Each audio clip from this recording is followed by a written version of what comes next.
कि ऑलमोस्ट हर third NEET aspirant की तरह मेरा भी weak subject was chemistry, especially talking about inorganic. I used to hate that subject. मेरे को लेजिट उस सब्जेक्ट के नाइटमेयर्स तक आए हुए हैं। I used to hate that subject that much. And last year भी my score was almost same in physics and bio like this year. But Okay. Last year जो मेरा स्कोर गिरा था that was in chemistry basically. मतलब Okay. I couldn't even attempt 5-6 questions of chemistry last year just because I panicked a lot. Hmm. क्योंकि I knew chemistry was my थोड़ा सा weaker part. Okay. तो इसीलिए questions देखते ही I got a big panic about it and eventually मुझसे वो questions बने ही नहीं. I had to leave those questions. जिसकी वजह से मेरा chemistry में score काफी नीचे गया था last year. And Okay. talking about this year, I have lost marks in physics. I have lost marks in biology, but I have got a 180 on 180 in chemistry. तो आज दोस्तों हमारे साथ जुड़ चुकी हैं संस्कृति गुप्ता, जो कि 2024 नीट में ऑल इंडिया रैंक 2300 और जिनके मार्क्स लगभग 700 रहे हैं इस साल। तो मैं इंट्रोड्यूस करता हूं संस्कृति गुप्ता को हमारे प्लेटफॉर्म कैम्ब्रिज बाय आईआईटियंस पे। सबसे पहले संस्कृति जी, बहुत बहुत कॉन्ग्रेचुलेशंस एंड थैंक यू आज जुड़ने के लिए हमारे साथ। और आज संस्कृति अपनी स्टोरी शेयर करेंगी हमारे प्लेटफॉर्म पे, ताकि बहुत सारे बच्चे इस स्टोरी से शायद कनेक्ट भी कर पाए। और मैं बता दूं कि संस्कृति शुरू से ही टॉपर रही है दोस्तों। तो अभी ज्यादा तारीफ ना करते हुए आगे बढ़ते हैं और संस्कृति से ही जानते हैं। तो पहला मैं पूछूंगा कि संस्कृति थोड़ा सा अपने आप को इंट्रोड्यूस करिए कि आप कहाँ से हैं, आपकी शिक्षा दीक्षा कहाँ से हुई, फिर नीट वगैरह की प्रिपरेशन में आप कब आई और कैसे कैसे क्या था। First of all thank you for having me यहाँ पे एंड ऑलरेडी आपने काफी हाइप कर दिया मुझे। So talking about myself, मैं born and brought up Badaun में ही हुई हूँ। Like I live in a joint family. I have my mom, my dad, my siblings and the other people in the family. Talking about my schooling, वो यहीं Badaun Bloomingdale से ही हुआ है। We have share the same school. You were my senior. Yeah You are the 2019 batch. I am 22 batch. Sorry. Yes. I'm 22 batch. Yeah.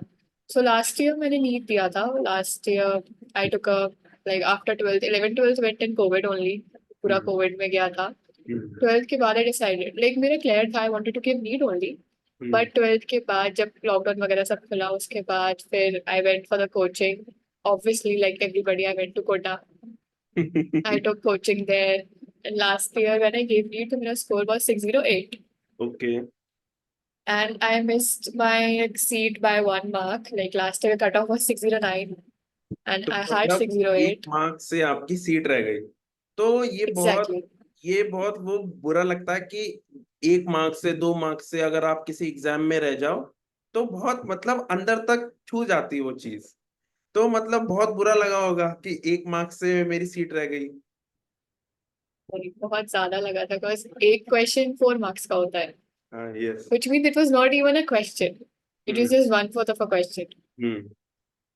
तो वो थोड़ा सा हाँ. But anyways, it was not in my hands. तो आगे तो करना ही था. So hmm. like that happened. तो संस्कृति मैं बताऊं कि टेंथ में 99 पॉइंट आई थिंक 8% थे।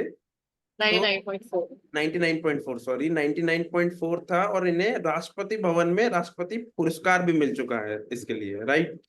हाँ। सो संस्कृति शुरू से ही एक मेधावी छात्र रही है जैसा कि मैं कह सकता हूँ। लेकिन बात ये होती है, अगर आप कोटा गए हो और कोटा में कोचिंग ले रहे हो तो आपके ऊपर पीयर प्रेशर वगैरह बहुत रहता है। पेरेंट्स की उम्मीद होती है और आपके पास एक टैग था संस्कृति। तो मतलब पहली बार में ही अगर मैं कहूं कि 608 marks is not a bad marks, is not a bad score. But जैसा कि संस्कृति ने बताया कि एक मार्क्स से सीट रह गई थी जो कि 1/4 है। नीट की परीक्षा दोस्तों ऐसा है कि 720 नंबर की परीक्षा है और इसमें हर एक सवाल 4 मार्क्स का रहता है और एक गलत करने पे 1/4 डिडक्ट हो जाता है। तो इस वर्ष संस्कृति गुप्ता ने कुछ अलग ही करके दिखाया कि 608 से जो कि स्कोर 700 गए, तो 720 में से 700 मार्क्स लेके आई है संस्कृति गुप्ता विद AIR 2300। तो सबसे पहले तो जानना चाहूंगा, दूसरा प्रश्न समझ लो आप मेरा, कि 4 जून को जिस तरह इलेक्शन का रिजल्ट आ रहा था, जिस तरह मोदी जी का रिजल्ट आ रहा था, उस तरफ नीट ने भी अपना रिजल्ट घोषित कर दिया, तो कैसा रिएक्शन था? सबसे पहले तो क्या रिएक्शन था, घर वालों का क्या रिएक्शन था? क्या आपने सोचा था कि मेरे 700 मार्क्स आएंगे 720 में से? नो, एक्चुअली जब पेपर देके आते हैं तो अनऑफिशियल आंसर की आ जाते हैं, तो बिल्कुल। कैलकुलेट कर लेते हैं हम लोग। तो आई हैड एन आइडिया कि 695 700 समथिंग स्कोर जा रहा है। हम्म। एंड ऑल्सो रिजल्ट आना था 14th ऑफ जून को, oh. And out of nowhere इन्होंने रिजल्ट डिक्लेयर कर दिया 4th ऑफ जून को। So I was not at my home, I was somewhere else. Okay. And suddenly मेरे टीचर का call आता है मेरे पास कि ओके। रिजल्ट आ गया है okay. And need to check, this must be a rank or something.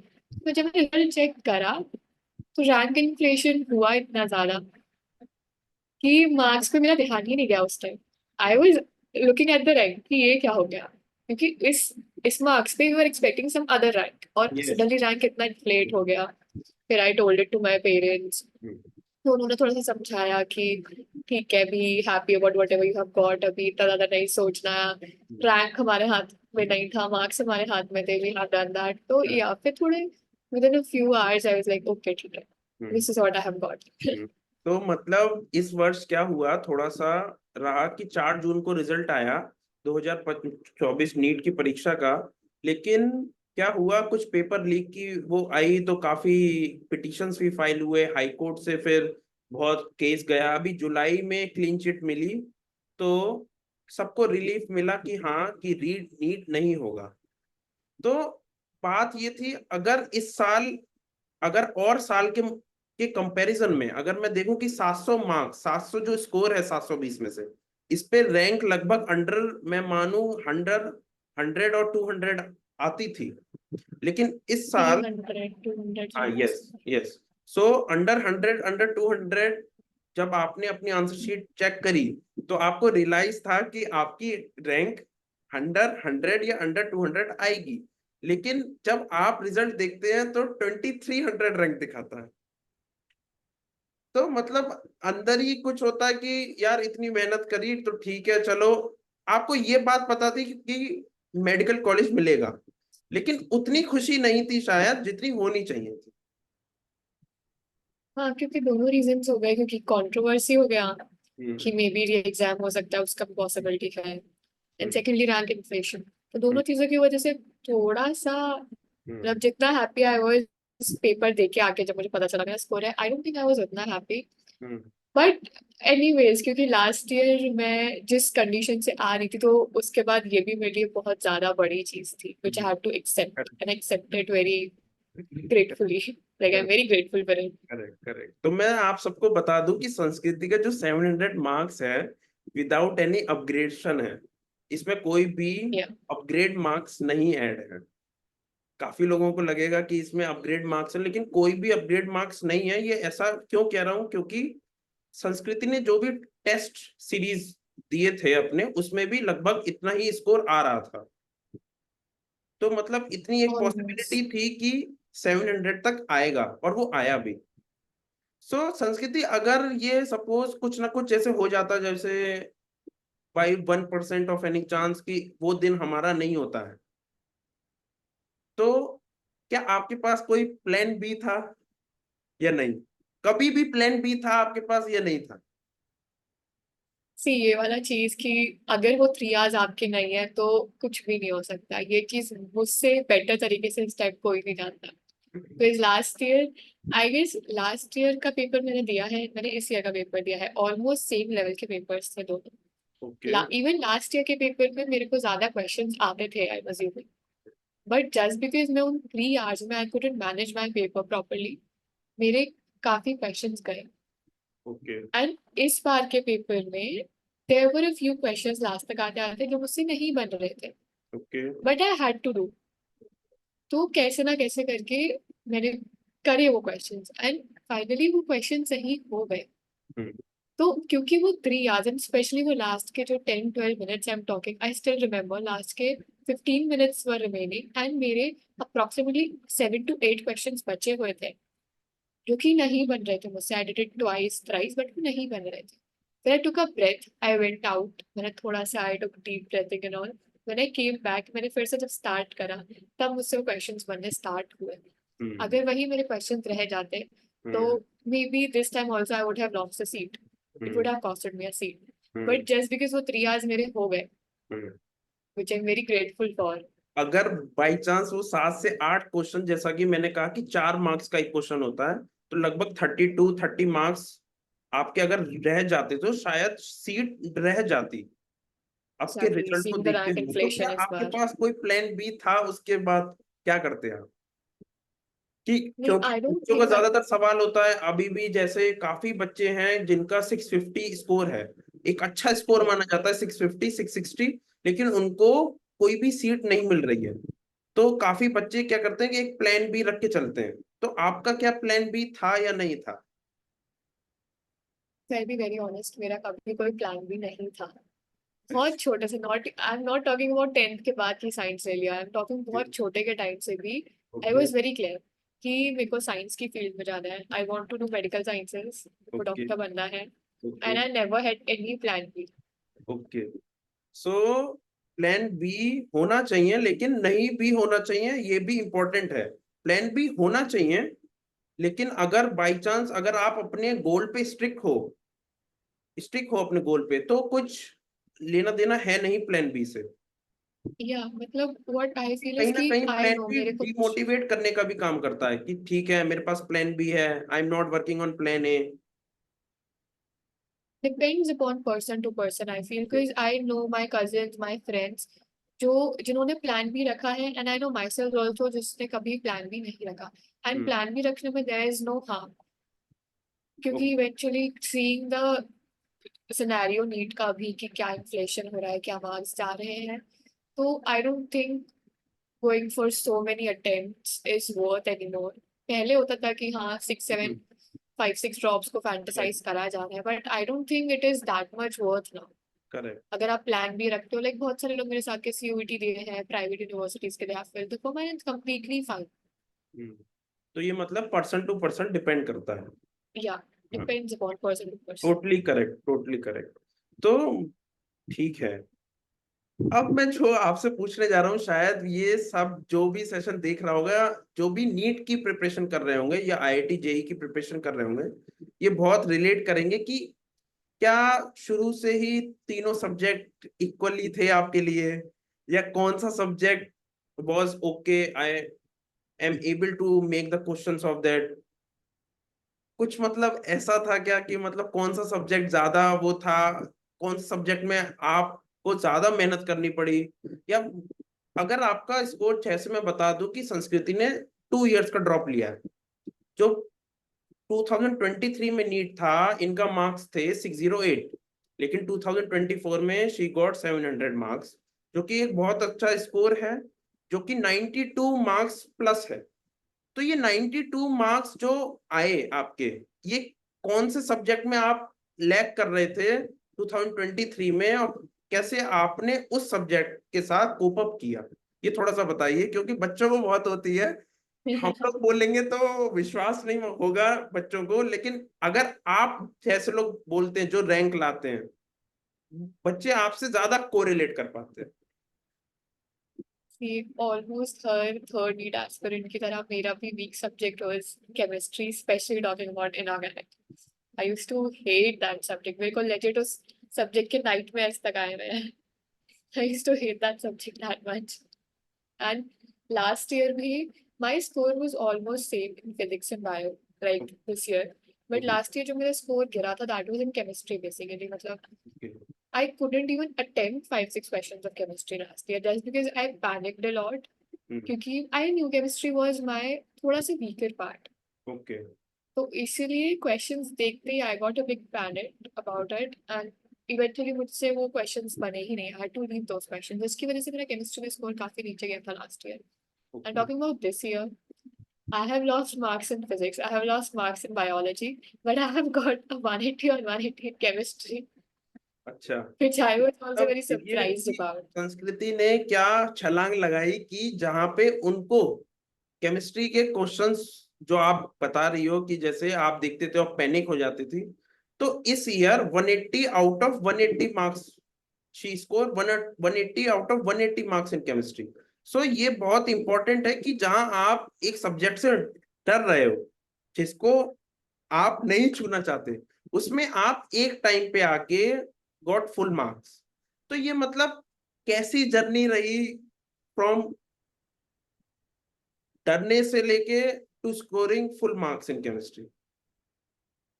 थोड़ा सा first thing short is to में एक्सेप्ट। ब्रीफ करना चाहो कि बच्चों को अच्छा, थोड़ा सा टिप्स मिले कि कैसे करें। First thing is acceptance. सबसे पहली चीज मैंने करी, मैंने एक्सेप्ट करा, ठीक है केमिस्ट्री में मेरे को थोड़ा प्रॉब्लम होता है, I get it, but good part this chemistry is divided to three subjects, right? Physical, organic and inorganic. तो correct. I knew my physical and organic वाला part is okay, it's strong, क्योंकि physical is mostly physics which was my stronger part, and organic I used to like solving the reactions and everything. Only focus was inorganic, which was 33.33% of the whole chemistry. Yes. So मेरे को बस उस पे focus करना है। I cannot even remember कि मैंने कितने short notes बनाए inorganic के, the amount of times I have written the whole organic in 3-4 pages, and like उसको मैंने अपने जो daily आपका एक जो leisure time होता है ना, मैंने उसमें involve कर लिया. Suppose if I'm going for my meals, या I am standing in my balcony और जस्ट रोमिंग थोड़ा सा, टेकिंग अ वॉक और समथिंग, तो मैं एक छोटा सा पेज जिसको मैं फोल्ड कर लेती थी and I used to carry it with me and उसको बार बार रीड करती थी, सो दैट वो मेरे सबकॉन्शियस में फिट हो जाए। क्योंकि इवेंचुअली आई नो कि जेई एंड नीट का हल्का सा स्ट्रैटेजी डिफरेंट। जेई में you can afford to leave a particular subject थोड़ा सा, या फिर थोड़ा सा आप उसको स्किप कर सकते हैं, बट नीट में यू कांट, आपको हर एक क्वेश्चन कॉस्ट कर जाएगा सीट। तो इसीलिए फिर मैंने वो page, I used to carry it with me, I used to record my voice, just whatever जो भी एनसीईआरटी के points, NCERT is just the Bible. NCERT को इतना अच्छे से क्रैम कर लेना है इन ऑर्गेनिक स्पेशली। मैंने एनसीईआरटी के सारे points I rote and I used to read them बार बार जहाँ भी मेरे को टाइम मिलता था। फिर एक पॉइंट ऐसा आ गया था कि मेरे को पिक्चर बन गया था मेरे माइंड में उस पेज का, कि अगर सपोज कोई क्वेश्चन मेरे सामने आया, मेरे दिमाग में वो पेज खुल जाता था, ओके मैंने इस पेज के इस कॉर्नर पे यहाँ पे एक चीज लिखी थी एंड ठीक है इसका ये आंसर है, टिक करा आगे बढ़ा।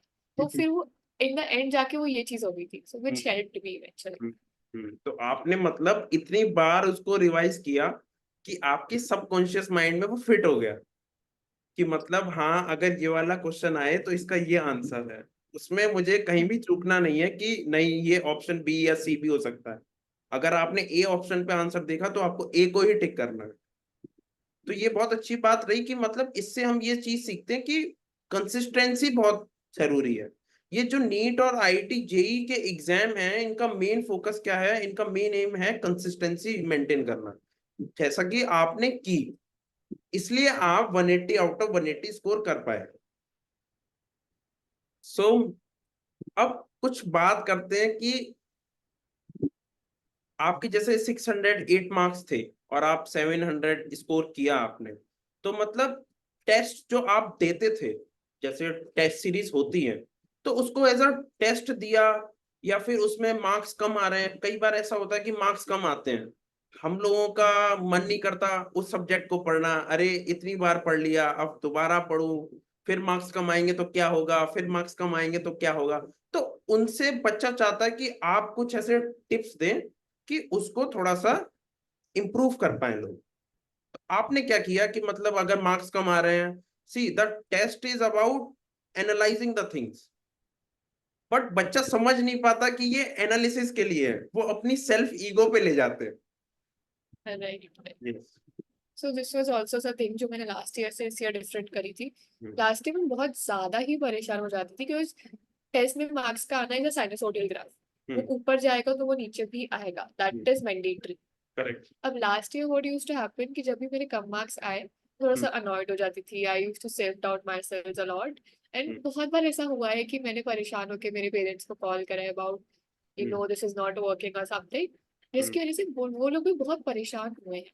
But this time what I did was having the acceptance of what I have in my plate. अगर मेरे कम मार्क्स आए, ठीक है, आई एनालाइज इट कि मैंने कहाँ मिस्टेक करा, आई करेक्ट। रेक्टिफाई इट, मतलब मेरे को कभी हेजिटेशन नहीं हुआ टीचर्स के पास जाने में। अगर हम्म, मेरे को किसी चीज में कम मार्क्स आए हैं या मैं कहीं पे लैग करी हूँ, I had my teachers, they were there with me, all thanks to them. जब हम्म, भी कोई भी पर्टिकुलर सब्जेक्ट का प्रॉब्लम हुआ, I used to go to them, tell them कि ये प्रॉब्लम हुआ है, हम्म, प्रॉपर एनालिसिस करके, and then he used to tell me कि ठीक है, now you are supposed to handle it like this or that, और उसके अकॉर्डिंग हो गया सारा। बट एक दो बार इस बार भी हुआ था कि मेरा, जैसे मेरा lowest score has been in 500 also this year, hmm, and my highest score is year that I'm talking. Last year, I'm not talking only. Last year okay. graph was completely different. This year, my score was in 500s also a few times, and my highest was 680. Yeah, 680 was my highest in तो tests. इसका So मतलब NEET, सबसे highest yeah, score जो रहा वो आपका NEET में ही रहा। yeah, NEET was my best performance till date. Okay. Thanks. तो हमने इससे जाना कि मतलब कि कैसे अगर टेस्ट आप लोग दे रहे हो तो खाली वो it is for analysis, right? It is for analysis. उसको आपको लेके नहीं बैठना है कि अरे भाई मेरे मार्क्स कम आ गए, मेरे मार्क्स कम आ गए, ऐसा हो गया। बच्चे अक्सर करते हैं। काफी मेरे पास भी कॉल आता है कि भैया टेस्ट में मार्क्स कम आ रहे हैं, क्या करें? तो बस टेस्ट देते रहो, और टेस्ट को टेस्ट की तरह ना देके एक डीपीपी शीट की तरह दो। ज्यादा माइंड पे प्रेशर ना हो कि हम लोग टेस्ट दे रहे हैं। मैंने एक चीज खुद एक्सपीरियंस करी है। लास्ट ईयर सपोज मेरा किसी टेस्ट में कम मार्क्स आया, हम्म, मैं बहुत परेशान हो जाती थी उस चीज को हम्म, लेके, एंड जब मैं वो प्रेशर लेके अगले टेस्ट में जाती थी, मेरे हम्म, प्रीवियस टेस्ट से भी कम स्कोर आता हम्म, था, which was not good. And right. इस ईयर व्हाट आई डिड, अगर मेरा कभी कम स्कोर आया है, मैंने उस पर रिएक्ट ही नहीं करा है। मैंने बस अपनी गलती, अपनी मिस्टेक कॉपी में नोट करी है, एंड बस उनको रेक्टिफाई करके आगे बढ़ू, और आपने इसको उनको एनालिसिस रेक्टिफाई कर कर। लिया। हम्म, एग्जैक्टली। हम्म। सो अगला मैं जो पूछने जाऊंगा कि मतलब अगर सपोज जो आपने नीट की प्रिपरेशन की और इसमें कई बार ऐसा रहा क्या कि आपका सिलेबस छूट गया, बैकलॉग्स रही, तो उन बैकलॉग को कैसे कवर किया? कभी भी अगर बैकलॉग रही तो बच्चों का यही होता है कि 11th का भी सिलेबस आ रहा है, 12th का भी सिलेबस आ रहा है। अगर मैं बात करूं केमिस्ट्री की, तो उसमें जो ऑर्गेनिक है वो 11th बहुत ही जो बेसिक जो बेस है ऑर्गेनिक का, वो 11th की क्लास काम करती है, जिसमें IUPAC nomenclature, structural isomers and GOC, ये तीन चैप्टर्स बहुत इंपॉर्टेंट है। सपोज जो बच्चा 12th क्लास में है और वो नीट की परीक्षा इस साल देगा, जो आने वाली परीक्षा है वो देगा 2026, और उसका 11th का जो बेस है वही ठीक नहीं है, उसमें बैकलॉग्स हैं, तो उनके लिए क्या टिप्स हैं? या आपकी भी कभी बैकलॉग्स थी तो उसको कैसे वो करा? साथ साथ करते हैं तो वो वाला सिलेबस छूट जाता है, ये वाला करते हैं तो आगे वाला समझ में नहीं आता है, और सब है लिंक, तो कैसे किया आपने? इसका credit I give to my 9th और 10th ईयर का self, 9th and 10th class का self. Okay. Because 10th class में आई रिमेम्बर, मैंने I use to like I UPSC so much कि मैंने 10th क्लास में इतना आईयूपीएससी पढ़ा था कि ओके। मुझे वो 11th 12th में आके चीज बॉदर ही नहीं करी। And okay. See I have my younger siblings also, वो लोग ओके। अभी 9th 10th, तो मैं उनको सेम चीज समझाती हूँ कि जहाँ पे मुझे प्रॉब्लम हुई है नीट की प्रिपरेशन हम्म, में, वो एरियाज थे जिसमें I didn't pay much attention to when I was 9th 10th standard. Hmm, अभी से अगर इफ सम 9th और 10th का स्टूडेंट इज लिसनिंग अस, तो सी 9th का same syllabus exact copied and pasted to 11th, hmm, 10th का is copied and pasted to 12th। Hmm, तो अगर आप अपना वहां से बेस स्ट्रॉन्ग करके चलोगे, तो हम्म, 11th 12th में जब वो बेसिक वाले चैप्टर्स आएंगे, तो आपका बेस, आप एक तो उसमें इंटरेस्ट लोगे क्योंकि हम्म, आपने वो चीज पहले से पढ़ी है, तो आपको हम्म, और मजा आएगा उसको और डीपर जाके पढ़ने में। यस। एंड उसका भी एक सिलेबस की जगह ना देख के आप देखोगे कि ठीक है, I am learning something new, I am getting something, मेरे को मजा आ रहा है इसके क्वेश्चन हम्म, करने में। और एक बार उसको पढ़ने में मजा आने लगे, उसके क्वेश्चंस करने में मजा आने लगे, फिर तो इट्स एंडलेस। फिर हम्म, तो आप बहुत इजीली क्रैक कर सकते हो इस हम्म, चीज को, फिर हम्म, आपको बोर्डम नहीं होगा वो करते हुए। Hmm, talking about backlogs, see 11th में अगर एक 11th का बच्चा है तो ऑब्वियसली उसके लिए सब नया नया है, उसको बैकलॉग्स होना बहुत कॉमन है। हम्म, बट अगर आप एक रिपीटर हो, तो आपको 11th और 12th सिलेबस अलग अलग देखना ही नहीं। हम्म, एक्चुअली सब इक्विवेलेंट है, आप हम्म, सब चीजें एक बार पढ़ चुके हो, आपको सब चीजों को इक्विवेलेंटली कवर करना है, you can't discriminate between the topics.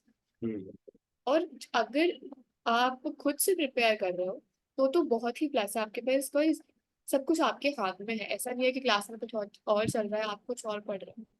बस हम्म आपको एक अपना प्रॉपर लेआउट बनाना है एंड यू तो कह बात सर। हम्म। तो आप मतलब अभी जैसे 2300 रैंक आया है, इतना अच्छा रैंक आया है और 700 मार्क्स आए 720 में से, तो अभी तो काउंसलिंग शुरू हो गई होगी या काउंसलिंग होगी, तो आप क्या मतलब जाते जाते क्या बताएंगे कि मतलब पहले से ही डिसाइड करना चाहिए कि मुझे इस कॉलेज में जाना है, या इस ईयर का तो सब अनप्रिडिक्टेबल है, तो काफी बच्चे ये सोचते हैं कि मुझे एम्स मिलेगा, और शायद मैं ये कहूंगा कि 700 इज अ गुड स्कोर 720 में से, अगर लास्ट ईयर तक तो मैं देखूं तो शायद एम्स मिल सकता था। We can not predict anything इस बार। Yes yes. So the thing is that I want to ask that अगर अभी काउंसलिंग हो रही है या हो रही होगी, तो सबसे पहले तो आपको कॉन्ग्रेचुलेशंस और बेस्ट ऑफ लक कि आपको एक अच्छा कॉलेज मिले, ठीक है। और आप हमारे इस प्लेटफॉर्म पे जुड़े, आपके उससे स्टोरी से पता नहीं कितने बच्चे इंस्पायर होंगे, जो कि हम टीचर्स से समझाने से नहीं होते हैं, एग्जैक्ट है वो। सो अभी तो काउंसलिंग शायद स्टार्ट होगी 14 हाँ, से। नेक्स्ट वीकेंड से। यस यस 14 से। So Cambridge by IITian is wishing you best of luck for whole of your journey. जो थैंक यू। एमबीबीएस का टैग है और उसके बाद एमएस एमडी वगैरह, ये बहुत नोबल टैग है, और सारे आई थिंक बहुत सारे बच्चे अबाउट 20 और 25 लाख इस एग्जाम को देते हैं, और ऐसे ही आईआईटी जेई का एग्जाम है, पर डिफरेंस ये है कि सपोज बच्चा सोचता है अरे मुझे तो एमबीबीएस करना है, सब बायोलॉजी का काम है, so why I I am studying chemistry and physics. So the reason is that कि अगर आपके पास वो पेपर आ रहा है और आपके पास एक लिमिटेड टाइम है, तो आप उस लिमिटेड टाइम में उस क्वेश्चंस के करस्पॉन्डिंग रिएक्ट कैसे करोगे, वो इस चीज का पेपर है, और कंसिस्टेंसी का भी पेपर है ये। अगर आप एमबीबीएस करके एक अच्छे डॉक्टर बनते हो, अगर आपके पास कोई केस आता है, तो उसको कौन कौन से मेडिकेशंस देने हैं at the spot on the spot, तो वो इस चीज को ही अभी आपको ट्रेन कर रहे हैं। तो संस्कृति जी बहुत बहुत धन्यवाद हमसे जुड़ने के लिए। कैम्ब्रिज बाय आईआईटीएन फिर से आपको एक बार बहुत बहुत शुभकामना देता है, और आपने जिस तरह हमारे प्लेटफॉर्म पे आके बहुत सारे बच्चों को, आपको पता नहीं है कि ये वीडियो पता नहीं कहाँ कहाँ तक जाएगी, और काफी लोग देखेंगे उसको। सो एक बार फिर से बहुत बहुत thank you very much for joining us today. Thank you so much. Thank you. Thank you so much. Thank you for having me.